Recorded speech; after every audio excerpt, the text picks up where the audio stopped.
In the book of Proverbs, we're warned, do not be quick to start a case against your neighbor, because what can you do when your neighbor embarrasses you? And in the verse afterwards it said, if you have a court case with someone, do your case, but don't reveal the secret of your opponent. Because when it comes out, you reveal the secret of the other, people will look down on you, and then they will continue to see you in a negative daylight. I'm paraphrasing now, but you can look it up for yourselves, read in the book of Proverbs. What it comes down to is the following.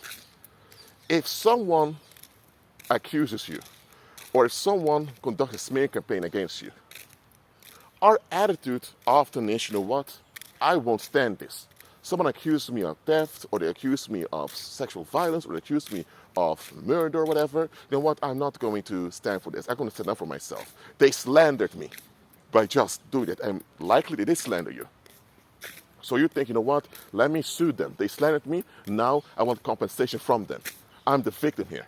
What are you doing? You're throwing a tantrum because of the wrong thing they've done unto you. I'm not approving what they did to you, but listen, you suing them is not going to undo the slander. It's not going to undo the smear campaign. And here's the thing.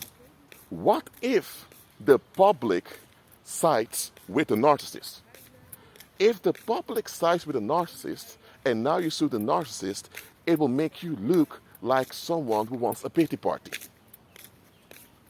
And then the narcissist can say, you see, this type of guy he is. Whenever there's difficulty, he runs away or he plays a victim and he uses others to attack. Because here's the thing.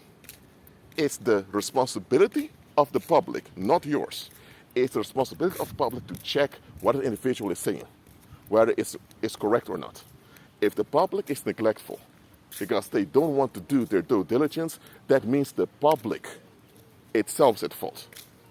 And the narcissist or whoever the individual is that slanders you knows this. So they know if they slander you and they do it convincingly and persistently, the public will side with them because the public wants to be left alone. So in this case, you have to be watchful how you respond. If you respond by defending yourself or by using the law, in this case, by suing them, whatever, you may be digging your own grave. That's why sometimes a prosecutor will even ask you, sir, are you sure you want to do this court case? Sometimes your lawyer will tell you, are you sure you want to proceed with this case? Because here's the thing. When the public is neglectful, they're neglectful because they are defective, they are dysfunctional. They have to admit this about themselves if the truth comes out. They already sided with the lie because they want to face themselves. So if you press on with charges and you win the court case, what's going to happen is the public is going to feel humiliated by you winning the court case.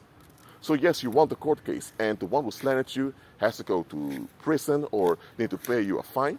But here's the thing. The public got along with that perpetrator. The public got along with victimizing you. So they still have to account for themselves in daily life. Imagine you win a court case because someone slandered you or someone conducted a smear campaign against you. And now all the people that believed in your guilt now have to tell their friends and relatives that they were wrong or that they were just siding with the reprobate just because they want to be left alone. Because those people that sided with the narcissist now have to explain to other people why they sided with them. And those people are going to feel humiliated. And when people feel humiliated, they tend to become violent. They tend to become violent and tend to become negative. And here's the thing. The public, the other people in the public who were not involved in siding with the narcissist, even they are going to get angry with you. Because here's the thing. You have a small portion of the public that side with the narcissist. That's wrong. Okay? But here's the thing. By you pressing on the case, you force that part of the public to admit they were wrong. And it's one thing worldlings can't stand is when they're forced to admit they're wrong when they don't want to. So now that portion of the public, they've lost their reputation or their reputation has been lowered. The rest of the public who was not involved will now experience the sadness, the anger, and the violence of that humiliated part of the public. So the rest of the public is now going to say, hold on a minute. If they slandered you and there was no proof of it, why didn't you just move on with your life? Because you press on to get vindicated. Now we have to face the backlash of it. Now, they should be upset with the narcissist as well as the one who collaborate with the narcissist. But the public, who's narcissistic often themselves, they're not going to do that. They just are going to see it as our daily lives have been disrupted by you winning this court case because you want to be vindicated. Who do you think you are that you're so important that you need to be vindicated? Why didn't you just take all the slander? And when you just went to prison for nothing? Because of you now we have to deal with things we don't want to deal with. And then you have an enormous population now turning on you. Because here's the thing. When a narcissist slanders you or they conduct a smear campaign, they know that if they're caught, they're finished. Why are they doing it? Because they have something on the public. And they know that the public will likely side with them. And they know that when they go down, the public will go down with them. And this is a secret of the public that the public wants to keep hidden. Namely, that they just want to be left alone, just want to escape. That the public is narcissistic themselves. This is a big embarrassment. When this embarrassment comes out, it's going to lead to more domestic violence in the community, more crime, and more disharmony. Are you willing to be the one that they're going to see as the perpetrator who caused all of that? Look, you were the victim when the narcissist was doing a smear campaign about you and all that. That's true. Okay. But now you have an option. Either to improve after this experience, or if you want, you can persist to bring the narcissist to justice, whatever way you phrase it. But realize, by forcing them into justice, you will also be triggering humiliation in the public, and you will also be exposing the dirty secrets of the public.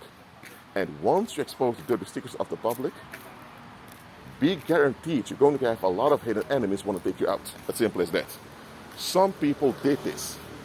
They were victimized by a narcissist, by a group of people, or they were neglected, and they opened their mouth about it. And by them opening their mouth, the public had to face things they don't want to face. So now the public turned on them, because now they were disrupting daily life. It shouldn't be this way. It shouldn't. But that's the type of world you live in, where people just want to escape. So look, think thrice before you chase after a perpetrator. Look, am I saying you just let people just... Am I saying you have to become a doormat so that everyone can have the way with you? No, absolutely not. But the other side of the coin, you becoming this violent avenger, chasing the bad guys, beware with that. In movies, those type of people who are chasing the bad guys are praised.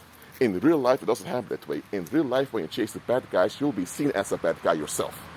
And they'll use that against you because the public should be the one shutting down reprobates. They should be the one shutting down violence around them. But the public's violent themselves. So what makes you think that by you change the bad guys, they're going to praise you? They may praise you superficially just so that they won't look bad, but behind the scenes they will hate you and will turn on you. So, am I saying now that you just keep your mouth shut and allow all bad things to happen? But there are times you need to expose things. There are times you have to call things out. That's true. But always make sure that when you call things out, it's under the guidance of the Holy Spirit. Don't just go out there based on your values calling things out. You will get yourself killed, or you will get others around you killed. You will get others in danger too. Because remember, when the perpetrators were upset with you, can't get you, they will cause collateral damage on anyone to get relief. And the people who suffer the collateral damage, guess what? They're going to blame you. And to some extent, it's understandable why they're blaming you. Because you should have realized these people are dangerous. So if I force them to face the facts, they're going to explode. If I'm not around to explode on, others are going to get hurt. So people can say you should have realized others will get hurt by you pressing on them to comply with justice. So look, as a believer, you work with decrees and declarations to the resurrection power of Christ, and the Holy Spirit works out the outcomes. Don't take it on yourself to work out the outcomes. Let the Holy Spirit do that. Because if you work out the outcomes your way, it will backfire. It could be a lot of collateral damage. If when the Holy Spirit does it, there will be no collateral damage. Well, that's it for now. Keep on agreeing with Christ and be at peace.